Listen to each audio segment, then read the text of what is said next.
Shadow Generation's levels are all pretty solid. You got some good environments with big areas and different pathing. But one thing I always notice on each replay is the lack of stage gimmicks and underutilization of most of the other Doom powers.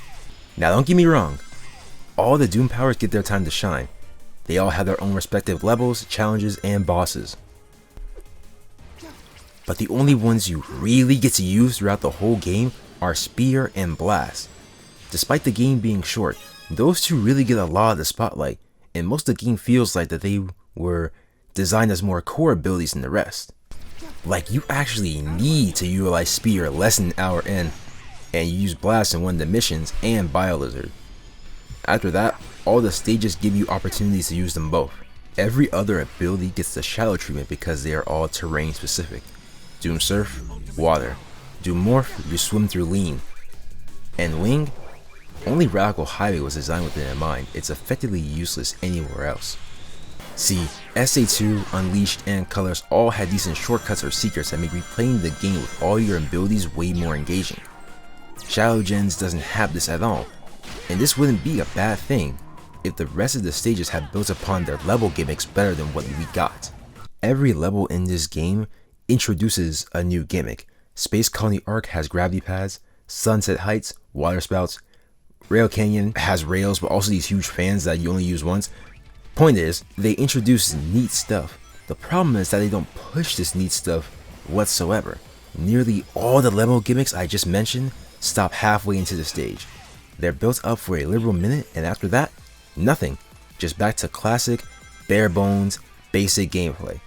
This is usually just the case for the 3D levels.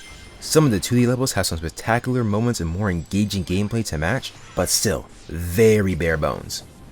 With regards to engagement, Sonic games as of late, especially the 3D ones, have gotten very easy and they lack any type of engagement or difficulty. A lot of the stages are simple and straightforward, causing the game to be played on autopilot more often than not. Rail Canyon is the biggest offender of this. Constantly boosting on rails is essentially the entire stage. But when you constantly boost on rails with zero hazards, I'm effectively just boosting in a straight line for the entire level. There are next to no hazards on these rails whatsoever. I'm not forced to switch rails at any point in time, and if I was, I could just press a face button and stop the robot that was electrocuting the rails. I have no reason to jump or switch to rails whatsoever. It's all muscle memory now. The trains too, if the trains had more presence and caused some good destruction, they could have been some solid obstacles.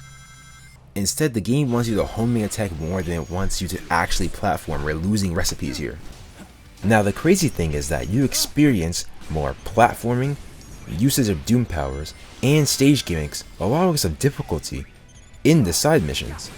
Unfortunately, they're all so bite-sized. You can beat every one of these in less than 30 seconds. These should have been built into the main levels. It would have added so much more to do. However, these are all nitpicks that I'm confident will get resolved in the next game.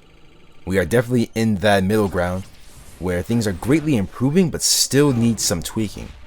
And if every level could be on the same quality as Radical Highway for me, I think we'll be good. Thank you all for watching. Let me know what you think about these levels, and I hope you come back for the next video. Until then, peace.